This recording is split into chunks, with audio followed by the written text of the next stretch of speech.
They found the tomb of a royal doctor who lived over 4,000 years ago, a man who held pharaohs' lives in his hands. This man knew secrets that only deities and kings were allowed to hear. And yet, when they opened his tomb in 2024, there was no body, just vivid paintings, untouched by time, and cryptic symbols carved into stone. Who was he, and why was he buried with spells linked to a scorpion deity? The tomb was buried deep beneath the sands of Saqqara. The doctor's name was Tete-Nebe-Fu. He lived around 4,100 years ago, during one of Egypt's most mysterious turning points, right at the edge of glory and collapse. These were the final days of Egypt's Old Kingdom. The sun still glinted off freshly built pyramids, but the shadows were already creeping in.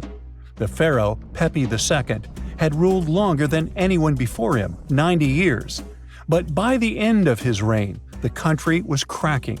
The power was slipping, the regional leaders were rising, and the Nile floods grew unpredictable. In this shaky period, the mysterious doctor thrived. His tomb was discovered by a Swiss-French archaeological team in the shadows of old pyramids. The weirdest part was that when they uncovered his burial chamber, they found no body, no golden treasures either. Unfortunately, the tomb had been robbed long ago. But what remained was something even more fascinating: the words and images left on the walls. The paintings are still vibrant, bright colors that somehow survived all those years underground. The walls show jars, containers, strange abstract patterns, and geometric shapes. And then there are hieroglyphs, lines and lines of sacred script carved with precision, like someone had poured their soul into every curve. These inscriptions revealed who Tete-Nebe-Fu truly was. Turns out, he wasn't just any doctor. He was the conjurer of Serket. Now, Serket was the female deity of scorpions, sacred and terrifying. Egyptians believed she could stop venom, heal bites, and protect the living from toxic elements. The title, Conjurer of Serket, meant Tete-Nebe-Fu was a specialist in treating dangerous stings and bites. And if he got an entire tomb for himself, he may have been Egypt's top expert in those things, a man who healed with both medicine and magic. But that wasn't all. He also held the title Director of Medicinal Plants, a title seen only once before in all of ancient Egypt. That means he knew the healing power of herbs, roots, and oils like no one else. Now, you might wonder, what plants in a huge land of sand?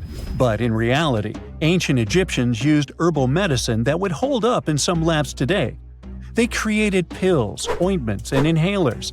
Most often they chose some active ingredient, a flavor to make it easier to take, and something to deliver it into the body.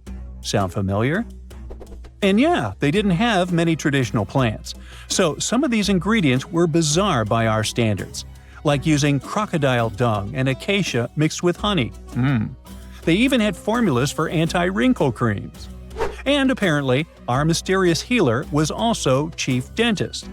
This title is almost never seen in ancient records. Evidence of Egyptian dentists is incredibly rare. Turns out, our ancient genius didn't just fight stings and study plants. He was also trusted with teeth and jaws, which were actually a huge problem in ancient Egypt. These people may have built wonders, but their teeth paid the price. Ancient Egyptians constantly caught grains of sand in their mouths. They often ate grit-filled bread and raw vegetables, which wore down enamel and caused a horrible condition called attrition. This led to tons of problems, including tooth loss. They had to improvise back in the day. For example, crafting the world's oldest known toothpaste from crushed rock, mint, and pepper, which ironically only made things worse for the gums. Or a toothpaste from things like eggshells, pumice, and natron, a salty mineral used for cleaning. They were also inventing mouthwashes from celery, bran, and herbs to ease the problem. Some mummies were even found with crude metal braces and gold wires attaching missing teeth.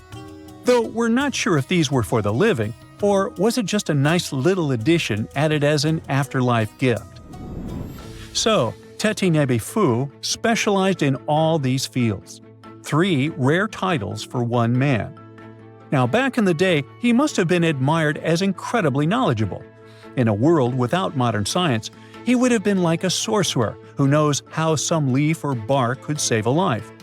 That's why archaeologists believe Tete Nebefu wasn't just any doctor. He was, most likely, the royal physician, the one who treated the pharaoh himself. We don't know for sure which king he served. Maybe it was Pepi II, and who knows, maybe that's why the guy lived so long. But if that was the case, Tete Nebefu may have lived through the final moments of the Old Kingdom, watching the Golden Age crumble from inside the palace walls. And then he was buried. The body was looted, or perhaps just lost to time. But the team says they're still studying the tomb, still uncovering the traces of this incredible man.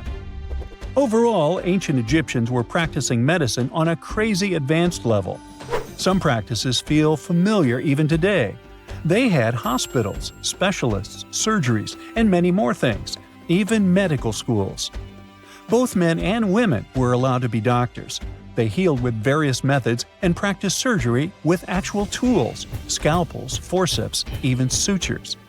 Some doctors treated only the eyes, others the teeth, the stomach, or even what they called the hidden diseases.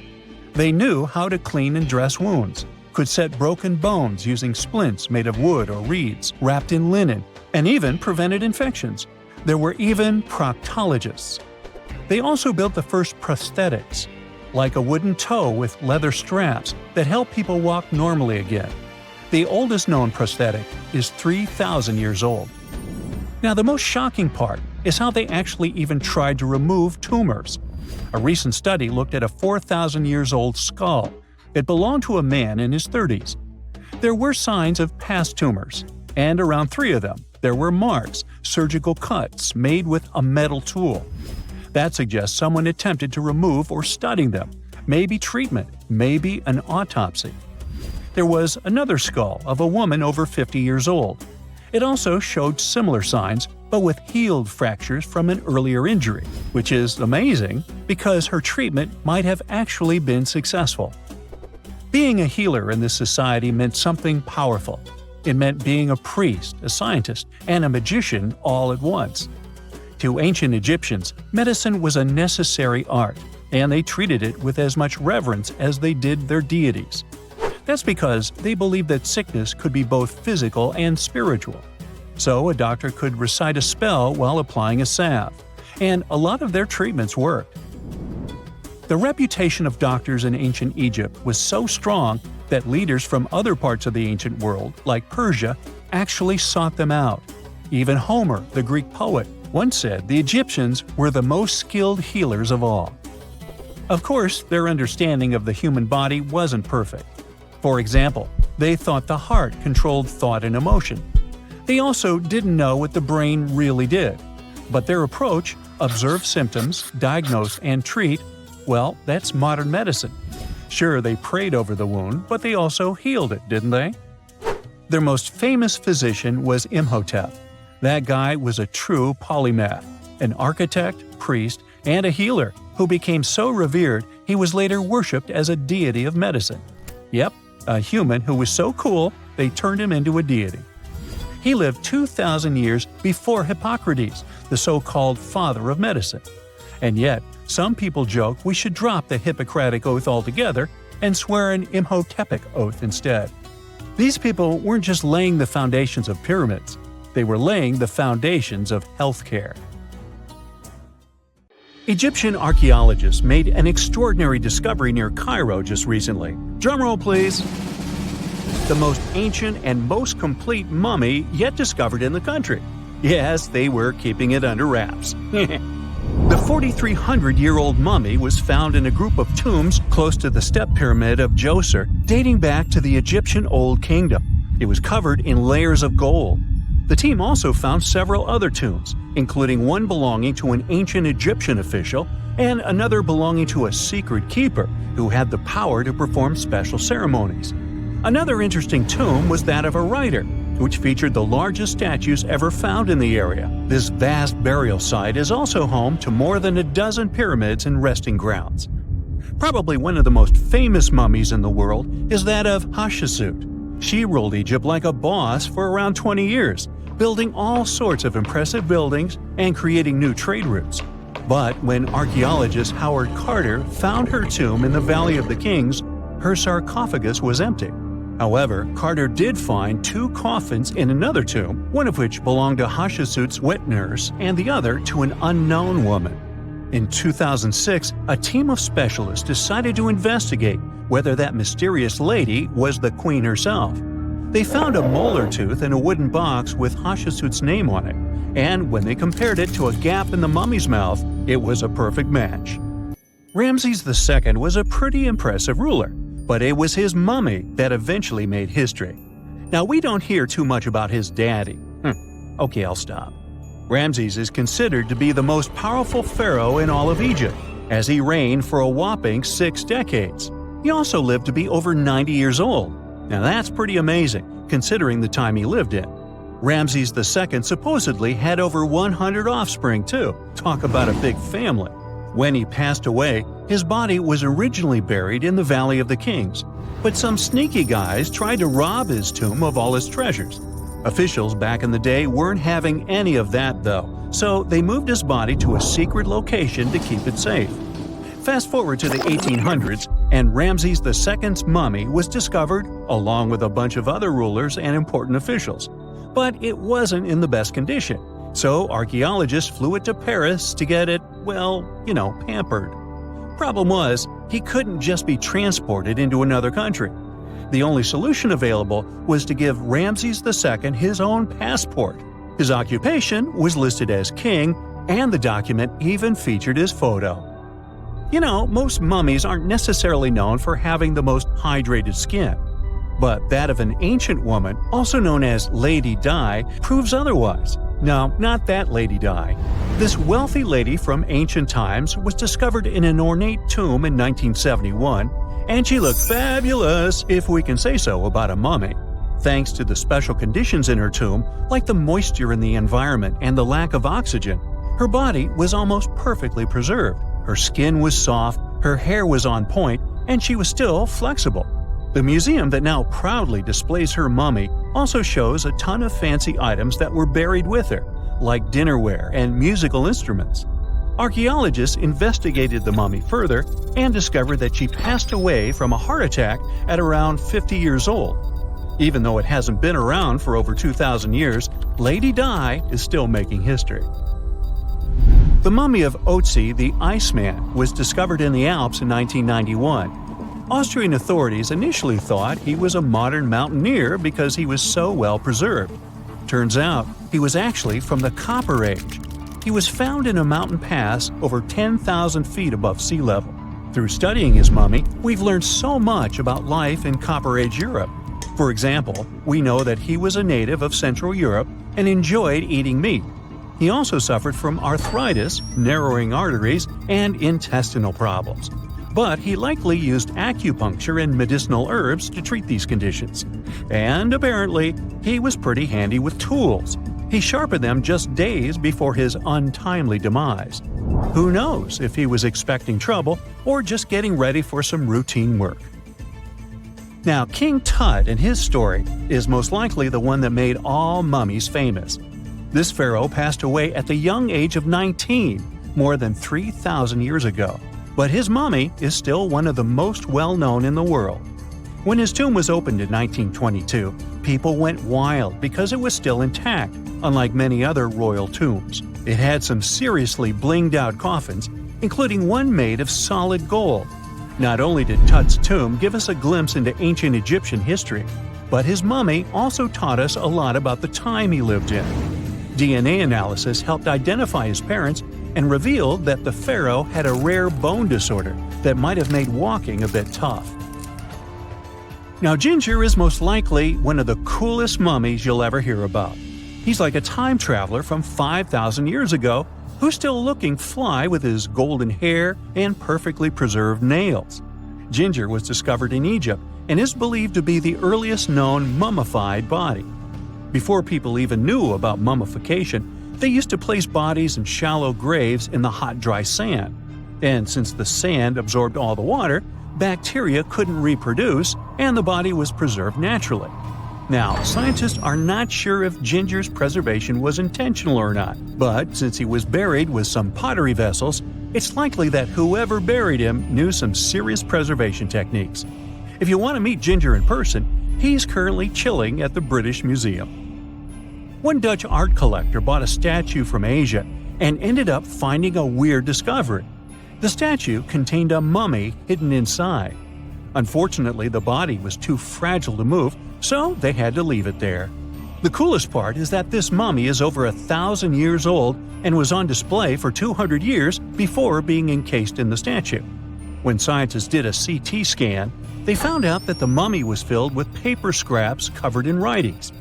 Experts think he might have done this thing called self-mummification, which is a pretty intense process involving a special diet and tea that makes your body less prone to bacteria. Only a few people could handle this ritual, and those who managed to do that were seriously respected. No other Egyptian queen has baffled scientists and historians like the stunning Nefertiti. Based on her statues, she was known for her slender neck, wide eyes, and high cheekbones. Her name translates to "the beautiful woman has come." Talk about living up to your name, huh? Even though she wasn't a pharaoh herself, Nefertiti still managed to leave a lasting impression.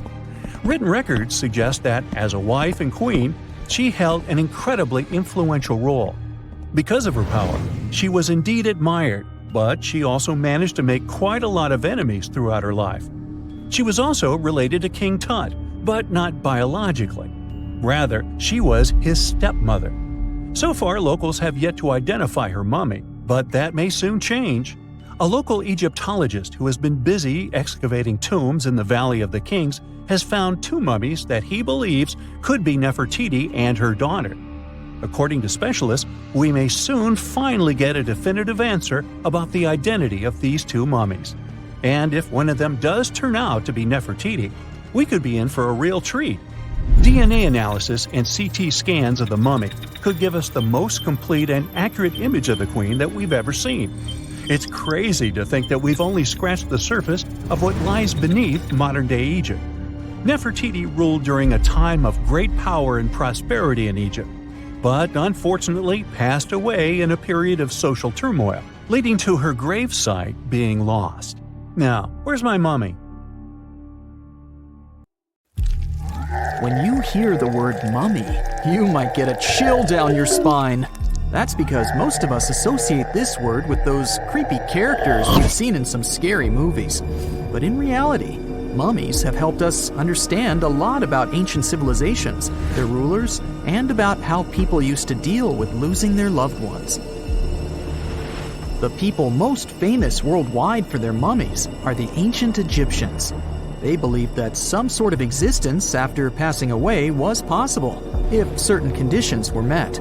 That's why they insisted on preserving the human body through the process of mummification and placing the mummy in a furnished tomb, kind of like giving it a fully functioning apartment of its own. Why did they believe in this? Well, because they were deeply connected to their natural environment for the most part. They saw the natural cycles around them, like how the sun rose every day, followed by the moon, or how new life was always sprouting from plants, even after they had wilted away. They also believed that the powerful spirit Osiris, who represented the cycle of passing away and resurrection, played a role in this process. To prepare for the afterlife, the ancient Egyptians followed certain rituals, like mummification, which involved using materials like honey, resins, and incense to preserve the body. There's no other mummy more popular than that of King Tut. He was a young pharaoh who ruled over 3,000 years ago in Egypt. The problem with discovering ancient royal tombs is that most of such burial sites were previously robbed. People knew ancient rulers had been left with many valuable belongings, so those locations became vulnerable to thieves. When King Tut's tomb was opened in 1922, people were excited because it had not been robbed, like many other previously discovered royal tombs. That's how well hidden it was. Inside, his mummy was encapsulated in a total of 3 coffins, including one made of gold. The objects found in his tomb showed us what ancient Egypt was like. And studying his mummy also helped us learn about the culture and practices popular at the time when he passed away. We also learned about his family by looking at his DNA. Scientists were able to discover that he had had a disease called malaria and a problem with his foot that might have made it hard for him to walk. Ramses II was another pharaoh in Egypt who ruled for 68 years, which was quite a lot back in the day. He was known for his expansion campaigns and building projects. Many objects from his time as a ruler still exist today, including a large statue of him. Ramses II was about 6 feet tall and lived to be about 90 years old. After looking at his mummy, scientists concluded that he may have had a medical condition that affected his spine. Now, remember those thieves I mentioned before? They are probably the reason why Ramses II ended up in a plain coffin in a secret collection of royal mummies at Deir al-Bahari, which was rediscovered in 1881. Thankfully, archaeologists were able to identify him because his journeys had been recorded on his wrappings. The process was really tedious too. In fact, in ancient Egypt, the mummification process could take a staggering 70 days to complete. A special person would say a very specific speech while delicately handling the body and drying it out using a type of salt called natron. They also used linen and resin to make the body look more lifelike and to wrap it in cloth. The tomb was equally as important for ancient Egyptians. The walls of King Tut's tomb, for example, were adorned with intricate artwork that depicted his journey to the afterlife, from his burial procession to his passage through the underworld. The ancient Egyptians believed that everyone made this journey after passing away, and they filled their tombs with items and paintings to help the person in their spiritual travels. Additionally, the walls of the tomb were decorated with spells from a special book, which contained a collection of poems that the Egyptians believed would help people reach the afterlife. And speaking of how important this journey was, people also placed food in these ancient tombs. In King Tut's tomb, archaeologists discovered 36 jars of vintage beverages and 8 baskets of fruit, which were believed to be left there to help him in his journey to the afterlife. The Egyptians believed that traveling to the afterlife took a really long time, so they left a lot of supplies, such as food and water, to sustain their loved ones. Pharaohs also generally had numerous luxurious garments and beautiful jewelry in their tombs to ensure that they would have a fashionable journey. These items included various types of linen clothing, such as tunics, scarves, gloves, and headdresses, as well as a lot of gold jewelry with precious stones, like bracelets, buckles, pendants, necklaces, rings, and even precious depictions of insects for protection. Some were also deposited with fans made from ivory and ostrich feathers to keep them cool in the afterlife. Some ancient rulers were even placed in their forever apartments along with boats. For example, Pharaoh Khufu built the Great Pyramid at Giza as his tomb, and a large ship was found inside. King Tut, however, was buried with multiple boat paddles, but no actual boat. Instead, he had 3 chariots and numerous walking sticks made of precious materials, perhaps indicating he'd rather travel to the beyond by land, not by water. Amongst the most interesting objects found near ancient mummies are bottles of oils and perfumes. If rulers were supposed to be fashionable, why not smell nice too, right? Also, some of them had some ancient kinds of board games, most of them made out of precious materials like gold or ivory. One of those games was called Senet. It was very popular amongst the ancient Egyptians and very similar to modern-day chess. The ancient Egyptians may have the most famous mummies out there, but they weren't the first to invent the procedure.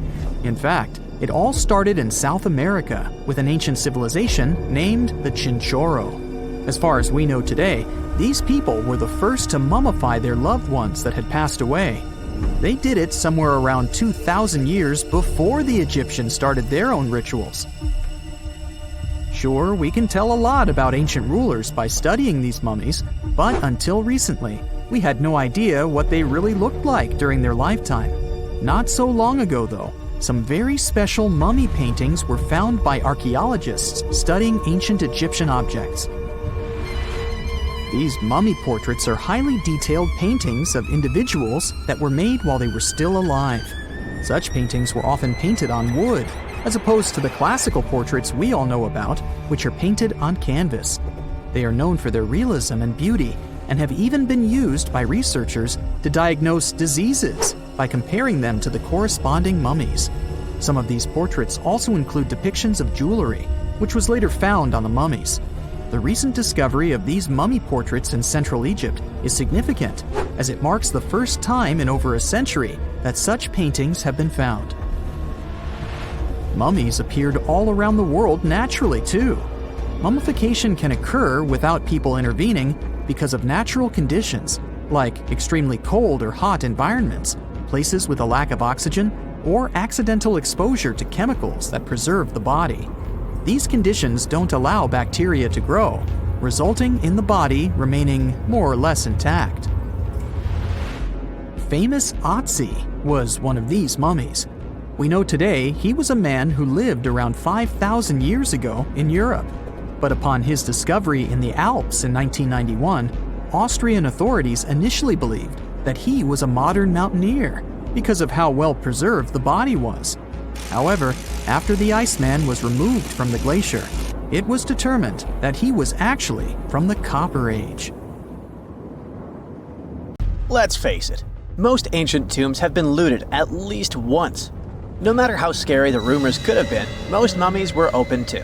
But one. This is the Bashiri mummy, and it puzzles everyone so much that nobody dares to see what's inside. Meet Howard, but you must know him already if you're into Egyptian history. He's primarily famous for discovering King Tut's tomb back in 1922. But few people know that before this revolutionary discovery, he had probably found another mummy. It happened in 1919, and it goes by several names. Either the Bashiri mummy, or the mummy of Pacheri, or the untouchable one. Some reports say that Howard stumbled upon the Bashiri mummy in Luxor's Valley of the Kings, just where he would later find Tut's tomb. Despite this find, not much is known about this particular mummy. The reason why it's still unharmed in any way is not because of some superstitions, but because nobody is sure that they can undo what they do if something goes wrong. The mummy is so intricately wrapped that researchers never unfurled it for fear of irreversible damage. The golden rule of anyone who works with antiquities: if you're not sure you can't make it better or preserve it unchanged, do not touch it. History knows many examples of ancient relics ruined beyond repair, say Ecce Homo, or smiling statue restoration. The delicate fabric that covers the mummy's face has this cool design that kind of looks like a pyramid. The researchers are not 100% sure, but this might be the only one of its kind with that embalming style. But without knowing the ancient technique, it's next to impossible not to ruin the mummy while unwrapping and wrapping it back. Back in the day, people, both experts and looters, would unwrap mummies for all sorts of reasons, mostly to study them. Luckily, these days, we have advanced tech that lets us check out what's inside a sarcophagus without having to unwrap anything. After taking a closer look at the Bashiri mummy, researchers figured out that it belonged to a man who was around 5.5 feet tall and lived during the Ptolemaic era, which makes this mummy roughly 2,300 years old. The Egypt Museum shared that the X-ray scan also uncovered an inscription of the guy's name, but it's a bit tricky to tell if it says Pacheri or Nenu, adding to the intrigue. The museum also pointed out that the fancy casing the mummy is in features all sorts of decorated scenes. You can see the mummy lying on a bed, flanked by deities Isis and Nephthys, along with the 4 sons of Horus. Plus, there are 2 images of the funerary god Anubis at the feet of the casing. By the way, Bashiri mummy is not the only one that has remained untouched. This is Issa Temkebde, and Gaston Maspero, a French archaeologist, made the decision to leave her mummy untouched, wanting to keep her resting peacefully since she was in such amazing shape. He did mention, though, that her tomb had been raided long ago. Thanks to some X-ray work, we learned more about the mummy. The scans revealed a few artifacts still wrapped up with the wife of a high priest, including amulets around her neck, right arm, and forehead. The X-rays also showed she had some dental issues and arthritis in her knees. While she passed away as an older woman, it's tough to pinpoint her exact age. However, various sources from her son's reign indicate that she was held in high regard in the kingdom. Isitemkebd served as the sister wife of Penejam II. You got me right, they were related by blood and were siblings, but back then it was pretty common to get married this way to preserve the purity of the bloodline. Say that to Habsburg, duh. Their chase for purity only led to inbreeding and the notorious Habsburg's jaw. Right, I guess we should not judge ancient Egyptian rules and morals, but what we can say for sure is that both Bashiri and Isitemkebd were incredibly lucky to stay untouched. The odds were not in King Tut's favor, though. The researchers' work hit him hard. The tomb itself was discovered in 1922, but it wasn't until 1925 that the nested coffins were opened during an excavation. The outer coffin, held together with silver pins, opened up to show another coffin shaped like a mummy, decorated with colorful glass and flower garlands. There were worries about the king's mummy because it had been exposed to moisture. The middle coffin was pretty heavy and didn't have any handles, so they had to be super careful taking it out. Inside the innermost coffin, which was solid gold and wrapped in a red cloth, they found the royal mummy, and this all went down on October 28, 1925. Tutankhamun's mummy, measuring about 6.07 feet, fit snugly into the innermost coffin, which was 6.17 feet long. You can already tell there was a problem, right? Imagine how hard it is to extract something as fragile as an ancient dried-up mummy, especially when there's not much room for maneuver. Plus, the mummy looked sus. It was pitch black. Howard Carter, the lead archaeologist of the expedition, estimated that around 2 buckets worth of oils had been poured over the mummy. But care had been taken to avoid the mask and feet. It was made to preserve him better. The body was positioned at a slight angle in the coffin, and there was a noticeable difference in the amount of dark oils on the right and left sides, indicating that the coffin might have tilted while being lowered into the sarcophagus. This oil created moisture inside the coffins, and over time, it reacted chemically, which Carter described as a sort of slow, spontaneous combustion, leading to the carbonization of the linen wrappings. Unfortunately, the combination of heat and moisture took a toll on the mummy's trappings as well. The crooked flail fell apart, the resin scarab cracked, and the threads holding the hands and mummy's bands started to decay, making everything quite fragile. Plus, the oils hardened over the years, effectively gluing the mummy and mask to the coffin's bottom. To try and separate the mummy from the inner and middle coffins, they were placed in the sun for several hours, reaching temperatures of 149 degrees Fahrenheit. Despite this effort, the mummy remained stuck, so the initial examination had to be done right where it was. The first part of Tutankhamun's mummy the researchers checked out was his lower legs and feet, meaning they started the examination from the bottom up. As they peeled back the bandages, they uncovered the first of many treasures wrapped up with the king. They took their time to carefully document and photograph everything they found. The inner layers of bandages were in pretty bad shape, mostly turning to dust, making it tough to figure out how everything was originally wrapped. Still, the overall methods matched what was seen in other nobles' mummies from that time. Lots of folded linen pads were used to shape the torso and thighs. The outer and inner bandages were made from fine linen, while the middle layers were coarser. They had some intricate bandaging around the shoulders and chest with a similar style around the groin. Each limb, along with fingers and toes, which were fitted with gold caps, was wrapped separately. Tutankhamun even wore gold foil sandals on his feet. They hoped to separate the mummy from the coffin by removing the outer bandages, but the resins had stuck the body to the coffin. So, the researchers ended up chiseling it out. To do this, they had to cut the torso in half at the hips and disarticulate the arms to continue unwrapping. Each part was treated with hot paraffin wax for stability, and later the hands and feet were reattached with resin. Finally, they used hot knives to detach the head from the mask. To check the teeth, it was decided to make an incision around the jaw and neck, which was later fixed with resin. So technically, the scientists did all they could to preserve the mummy, but still, in a way, it ended up being damaged beyond repair. What do you think? Should they have left it in the coffin? Or did they do the right thing? Let us know in the comments. If there's a question that still baffles archaeologists to this day, it's this one. How did the ancient Egyptians build those magnificent pyramids? As far as we know today, their resources were quite limited, especially in terms of tools and building materials. We still don't have a fully satisfying answer, but hey, we've got some pretty amazing theories worth considering. The leading contender among these theories involves the clever Egyptians employing a sneaky strategy. Now picture this. They constructed a slanted and curving mound made of bricks, earth, and sand encircling the pyramid to be.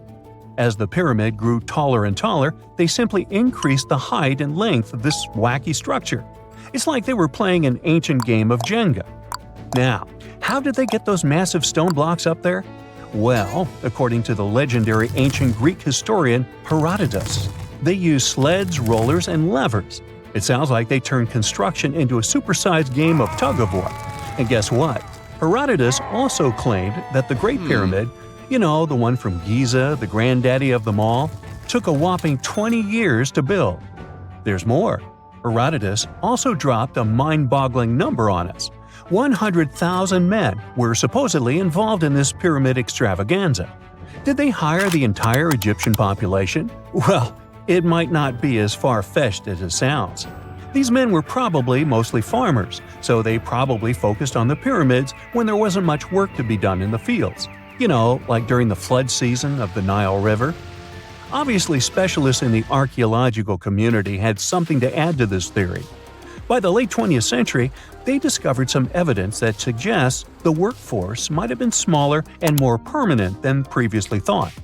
Instead of a massive army of 100,000 pyramid builders, they proposed that a modest crew of around 20,000 workers, accompanied by support personnel like bakers, physicians, and even spiritual leaders, could have gotten the job done.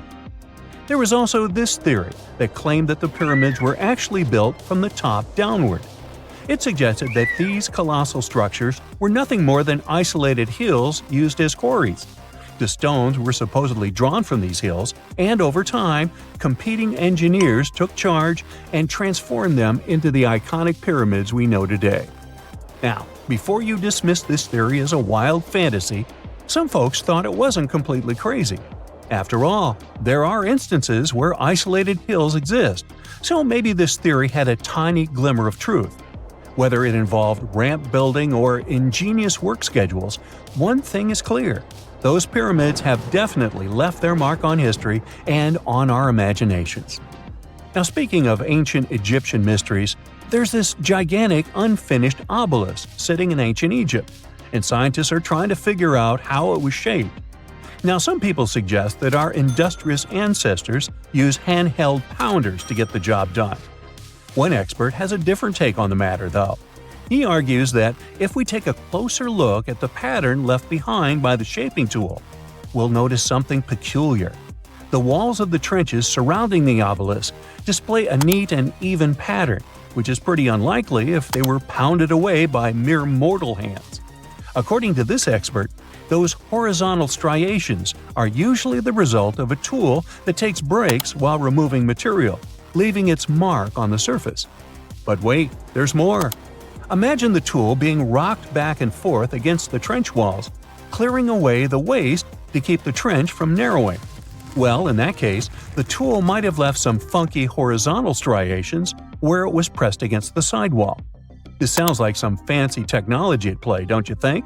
And guess what? The dynastic Egyptians probably didn't have access to that kind of know-how. Another famous Egyptologist from way back also uncovered a bunch of core drills during his adventures.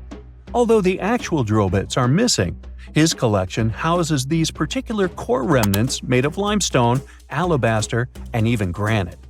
These constructions aren't the only amazing thing the ancient Egyptians left behind, though. As it turns out, the Egyptians were the genius minds behind the creation of the handheld mirror. Yeah, that little mirror you use every day to check yourself out. But here's the twist. These mirrors are like pieces of art. They were decorated with inscriptions and figures. But that's not all. The Egyptians had a serious concern with their appearance. They knew the importance of personal hygiene and looking fabulous. So, in their quest for pearly whites, they invented toothbrushes and toothpaste. Dental problems were pretty common back then, and their smiles weren't exactly all white. Dentistry wasn't their strongest suit, you see. Maybe their minds were distracted by all that pyramid building. So that doesn't mean those ancient toothpaste recipes weren't amazing. One delightful concoction included rock salt, mint, dried iris petals, and pepper. Some brave dentists in the 21st century tried it out, and it worked pretty well. Ground-up ash was also used in another recipe to create a tooth cleansing paste. Mint was missing, so that didn't do much for their breath. That's when the genius Egyptians came up with the world's first breath mints. They made tablets from heated spices like cinnamon, and they mixed it with honey. Now, let's shift gears to home decor, Egyptian style. They surely took ornamentation to the next level. While the concept of decorating furniture started in Mesopotamia, the Egyptians cranked it up a notch. They went all out with different colors of ink and even developed various weights of paper. Oh, and let's not forget about those cute little area rugs we all have in our homes today. Guess who came up with the idea? Yep, the Egyptians. They used the versatile papyrus plant to make those cozy rugs. And speaking of trends, the Egyptians loved their knickknacks. They had an assortment of small figurines in the shapes of cats, dogs, and people. These statues were made from various materials, like simple sun-dried mud to the ultimate bling of gold. It all depended on how loaded you were. The Egyptians were also all about farming, and they knew that clean water was crucial for their crops and animals. That's why they came up with some nifty inventions and techniques to make sure their land was fertile and their plants were happy. First off, they had the genius idea of using ox-drawn plows. They had two types of plows, heavy and light. The heavy plow would strut its stuff, cutting deep furrows in the soil, while the lighter plow followed behind, fluffing up the earth. But they didn't stop there. After plowing, the Egyptians would break up clumps of soil and sow the rows with seeds. To give those seeds a good old squish into the furrows, they'd march their livestock across the field, effectively closing up the furrows. But hey, all that hard work would be pointless if their seeds were as dry as the Sahara. That's where irrigation comes into play. The Egyptians were so good at it that other cultures, like the Greeks and Romans, couldn't help but copy their techniques.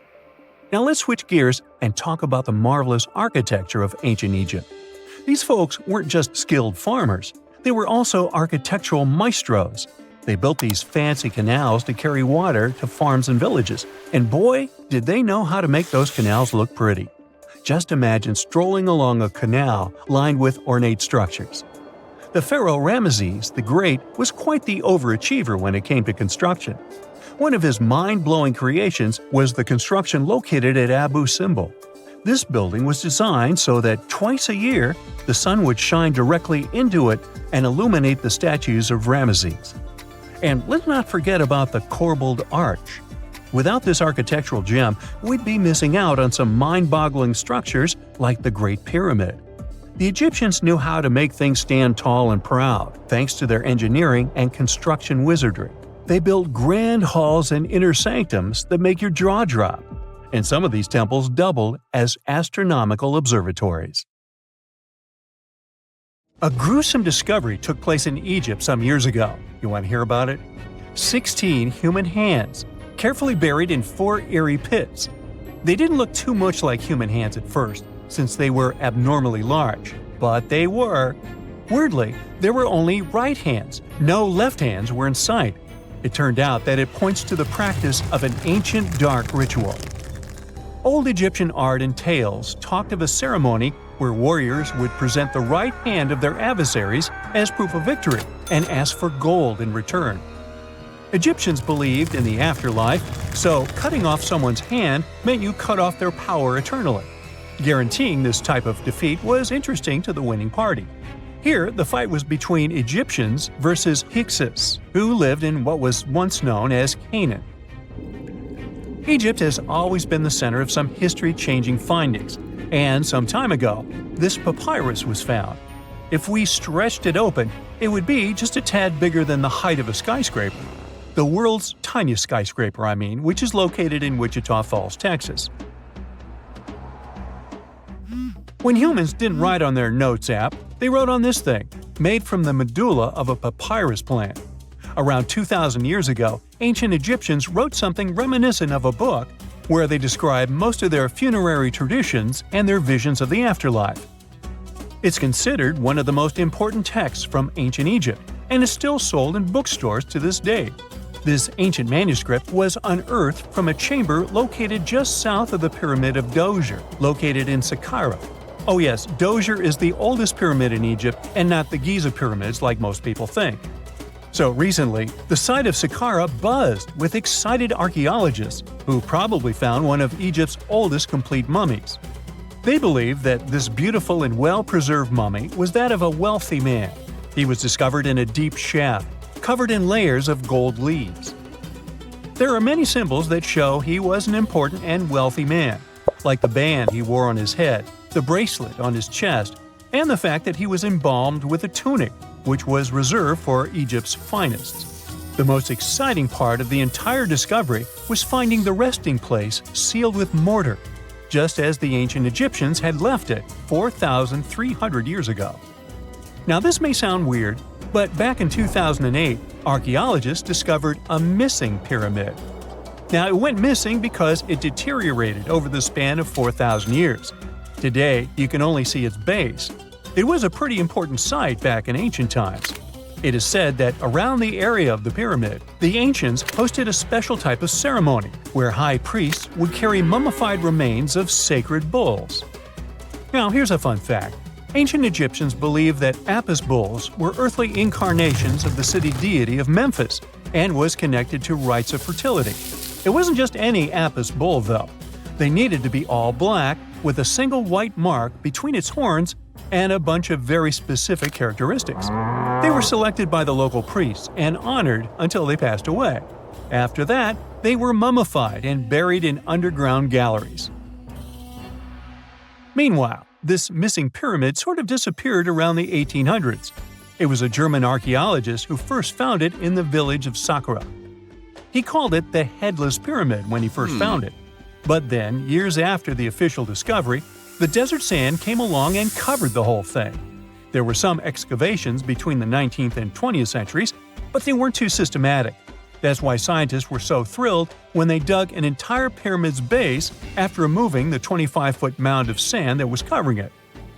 Oh, and it turns out American archaeologists are excavating a cemetery in Egypt that could contain over 1 million mummified bodies. So far, archaeologists have dug around 1,700 mummies. One of the main differences from other classic Egyptian mummies is that these people weren't kings and pharaohs. They were commoners that most likely lived about 1,500 years ago, when Egypt was controlled by the Roman and Byzantine empires. The name of the cemetery is cool though, the Way of the Water Buffalo, just in case you want to check it out on your next trip. Other than bulls and buffaloes, ancient Egyptians also liked baboons. Are you seeing a pattern here? In the beginning of the 20th century, archaeologists discovered a site filled with mummified baboons in a place called, guess what? The Valley of Monkeys.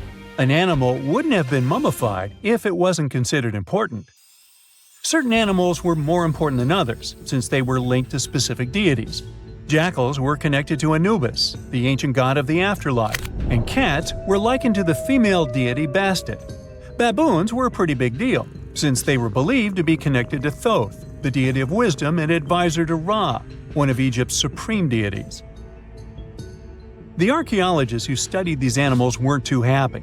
They think these baboons were kept inside and were deprived of sunlight for most of their lives. They had extreme vitamin D deficiencies and they were poorly fed. Maybe Thoth got angry with these baboon keepers. Just a guess. Since there's never a boring day for archaeologists in Egypt, they also found human mummies with golden tongues.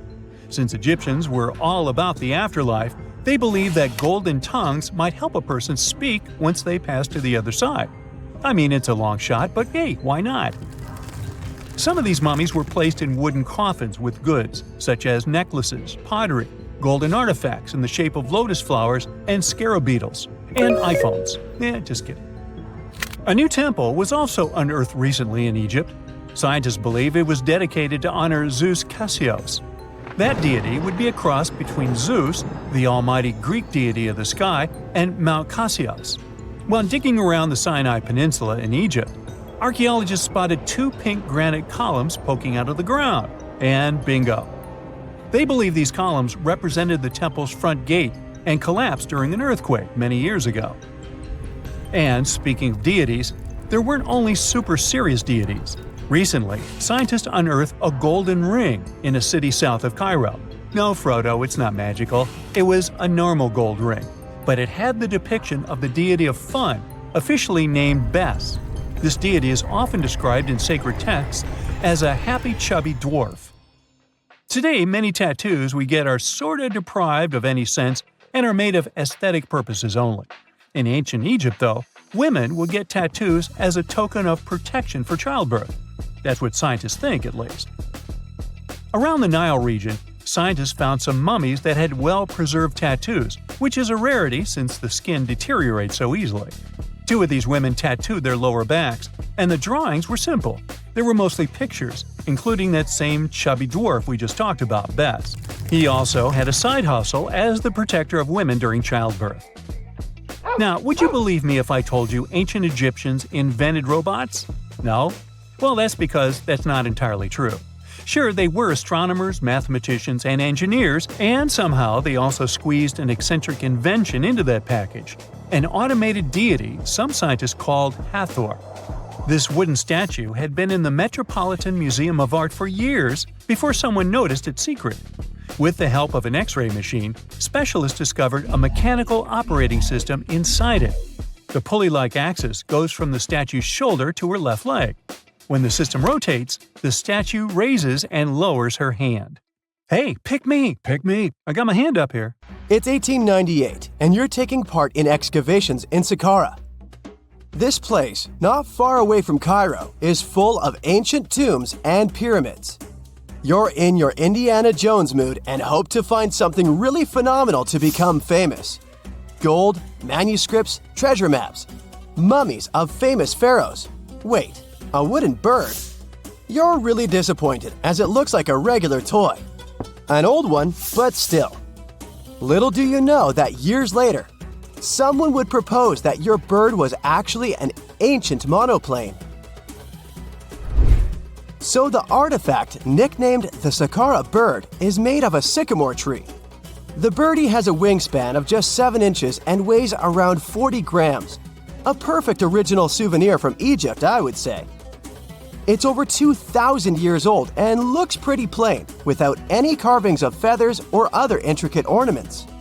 It has a beak and eyes, though, which makes our find look like a hawk, the emblem of the deity Horus.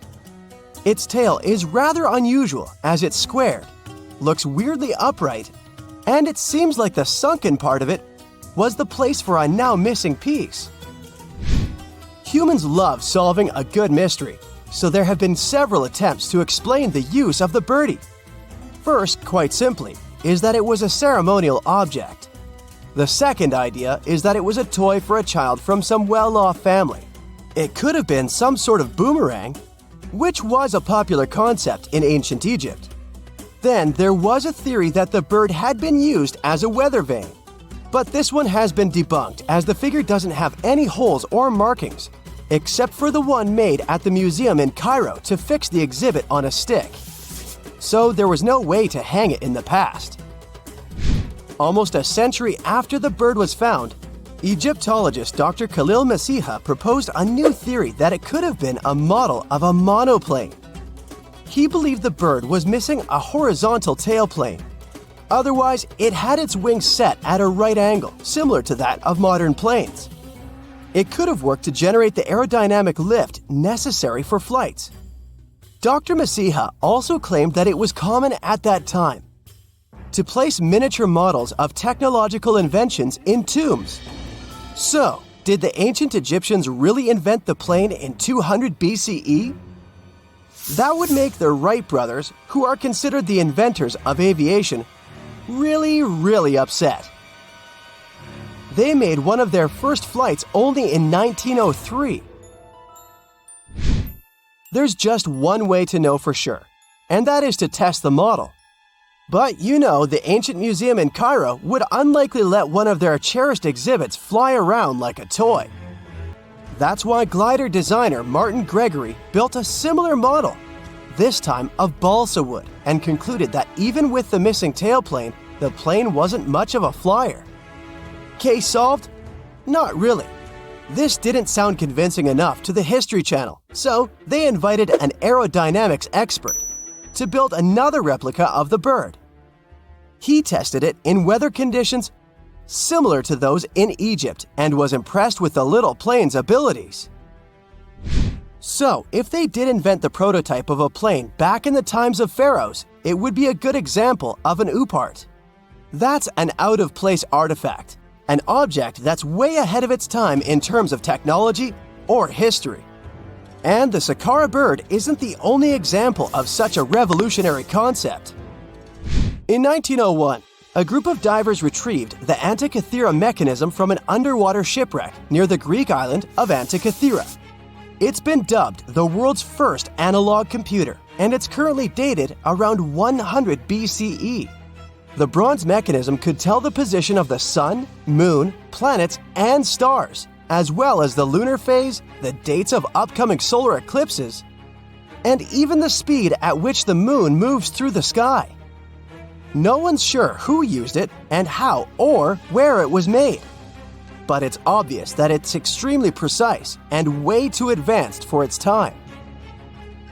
The first flushing toilets in the world were invented in the middle of the 20th century. Just kidding. The ancient Minoans on the Mediterranean island of Crete and the Indus Valley civilization both came up with this brilliant invention at the same time, around 4,000 years ago. The plumbing and sanitation were so well done that no one managed to design anything better until 2,000 years later. One ancient Minoan lavatory was discovered at the Palace of Knossos. It looks like it had a wooden seat set over a tunnel that directed water from a rooftop reservoir to an underground sewer. Other varieties got water from jugs. Only the super rich people could afford all this glory. So if you wanted to shop for real estate back then, the flushing toilet would be a telltale sign you were in the rich neighborhood. Automated doors became a cool, seemingly new invention back in 1931. But the technology behind them is actually much older. Think the 1st century CE old. Mathematician and engineer Pharaoh of Alexandria came up with a hydraulic system to open and close temple doors. To bring it into action, you need to light a fire to produce heat. There was a brass pot under the fire, half filled with water. The inventor connected the brass pot to containers that acted as weights. When the fire was burning, the water moved into the containers.